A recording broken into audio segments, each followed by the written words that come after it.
Baik, kita lanjutkan materi kita untuk bahasa Inggris. Nah, jadi soal bahasa Inggris ini sebenarnya mudah ya. Anda hanya tinggal mencari atau jawabannya ada di situ. Jadi soal ujian nasional yang jawabannya ada di situ, itu adalah bahasa Inggris. Jadi Anda harus benar-benar membaca, kemudian memilih jawaban yang tepat. Nah, sama seperti soal bahasa Indonesia, soal bahasa Inggris itu kadang-kadang jawabannya ada di situ. Nah, cuman masalahnya Anda harus teliti dalam membaca. Biasanya soal bahasa Inggris itu bentuknya ada yang seperti soal cerita seperti ini. Nah, kalau misalkan Anda mendapatkan soal cerita, itu lebih baik Anda membaca satu kali, tetapi Anda pahami maknanya. Di bawah soal cerita ini biasanya ada beberapa soal, 1, 2, 3, 4, ya, ada 4 soal. Nah, jadi jangan sampai Anda baca asal, kemudian Anda langsung ke pertanyaan. Ya, biasanya orang akan nyari lagi ke atas. Kemudian dia langsung ke pertanyaan nomor 2. Dia akan nyari lagi ke atas. Jadi yang mestinya Anda membaca 3 menit, karena ada 4 soal, berarti karena Anda bolak-balik ke atas 4 kali 3 jadi 12 menit. Jadi waktu Anda itu tidak efektif.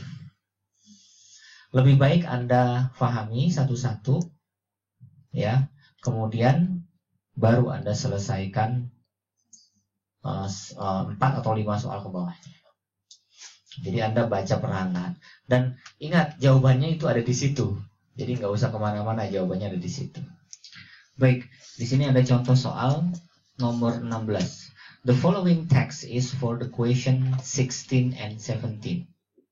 Jadi teks ini diperuntukkan untuk menjawab pertanyaan nomor 16 dan 17. Yang soal sebelumnya tidak saya bahas karena ada rekaman yang Anda harus jawab. Ya, tetapi biasanya paket B, paket C itu tidak perlu pakai rekaman. Jadi Anda langsung dikasih berkas, kemudian disuruh menjawab. Hillard Construction, quality home building, from the foundation to the roof, Marcos Gil General Contractor, for 121 Las Palmas Avenue, telephone San Diego, California, fax www.buildwithhillard.com, email.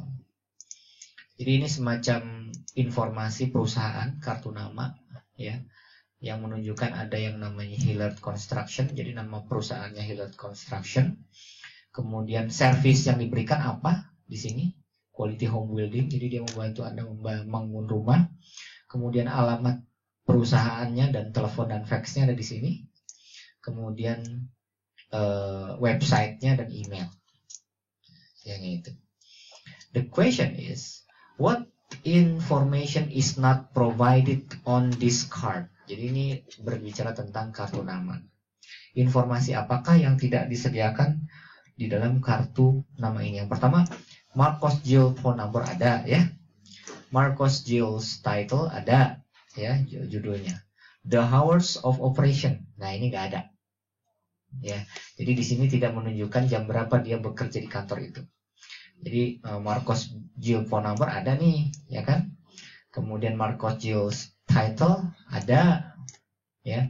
Kemudian the company slogan ada sebenarnya, quality home building, ya. Kemudian email juga ada. Jadi jawabannya yang nggak ada di situ adalah the hours of operation, jam berapa dia beroperasi. What does the company do? Apakah yang dilakukan oleh perusahaan tersebut? Build houses, write contracts, makes website. Kira-kira apa? Jawabannya adalah A, builds houses, ya. Jadi Anda jawabannya ada di situ. Bahasa Inggris itu gampang.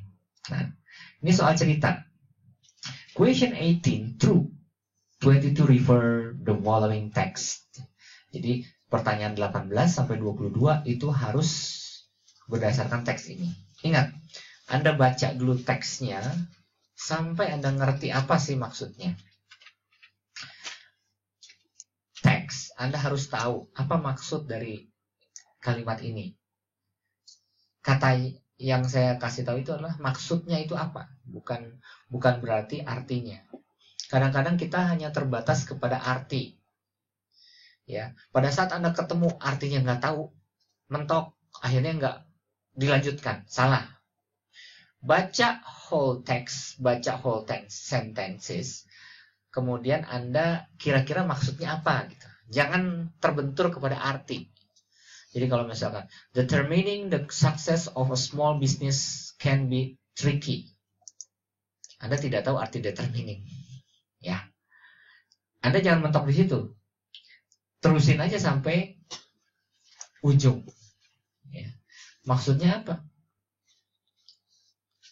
Jadi suksesnya bisnis kecil itu sebenarnya sulit gitu kan, can be a tricky gitu.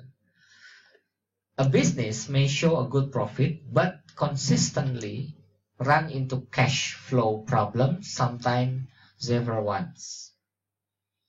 Ya. Bisnis itu akan harus memperlihatkan untung yang baik. Nanti akan menjadi cash flow. Cash flow itu arus kas. Ya. The idea of profit refers to a sum of money earned at the fixed, but sometimes imaginary point in time. Apa itu untung? Untung adalah sejumlah uang yang diperoleh oleh perusahaan. Gitu. As a reference point for a business success, it is the standard. Jadi itu adalah standar suksesnya sebuah bisnis. However, using cash flow as a reference point gives a more dynamic picture of a business. Jadi apabila kita menggunakan cash flow itu adalah arus kas sebagai referensi, itu lebih dinamis, memberikan gambaran secara dinamis terhadap suatu bisnis. Success based on a constant comparison of available cash to expenses. A business owner's understanding of his own success can be depend on which of these models he works from. Determining a success of a small business can be tricky.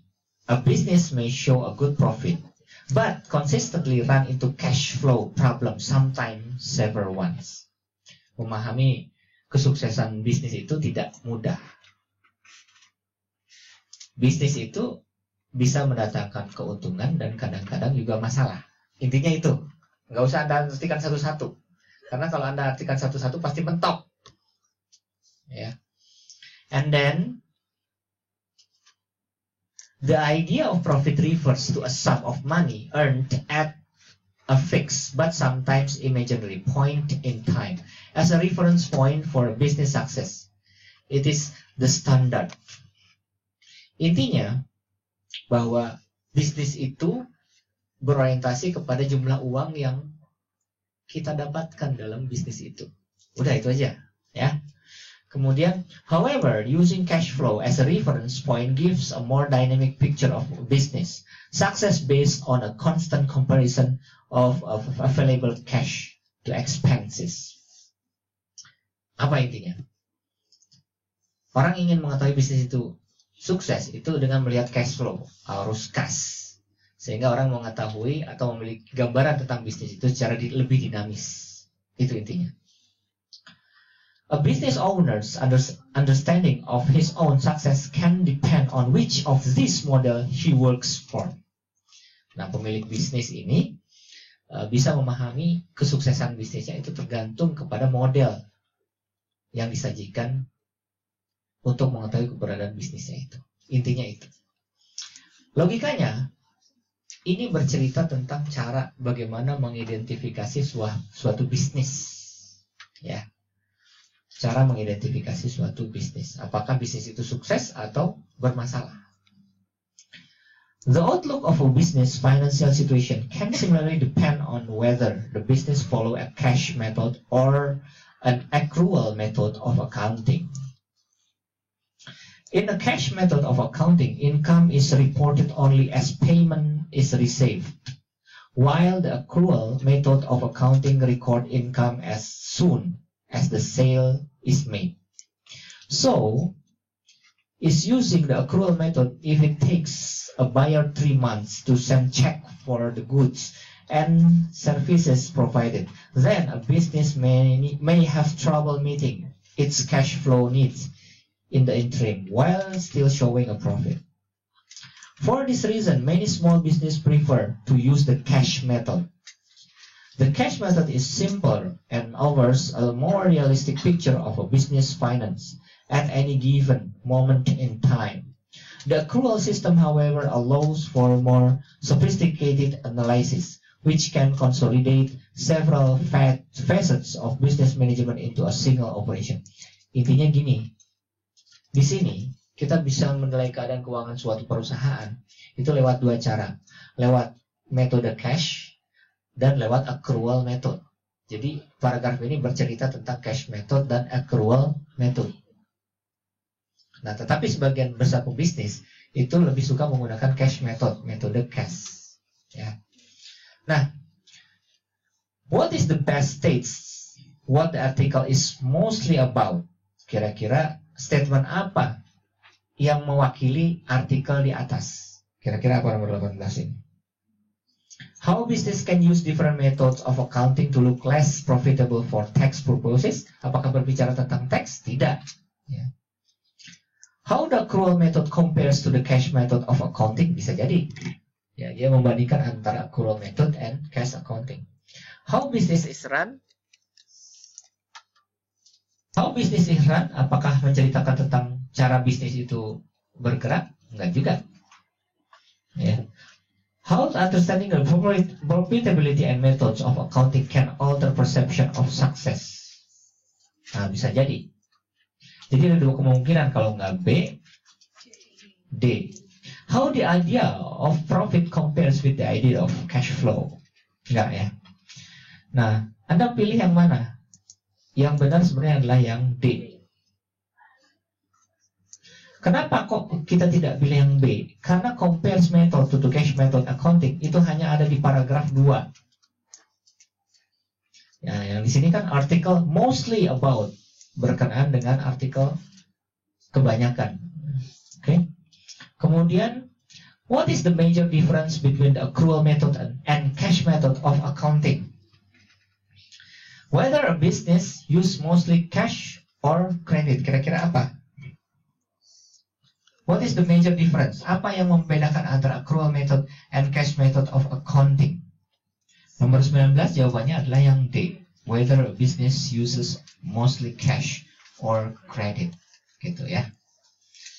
And then according to the article, what is the advantage of using an accrual system of accounting?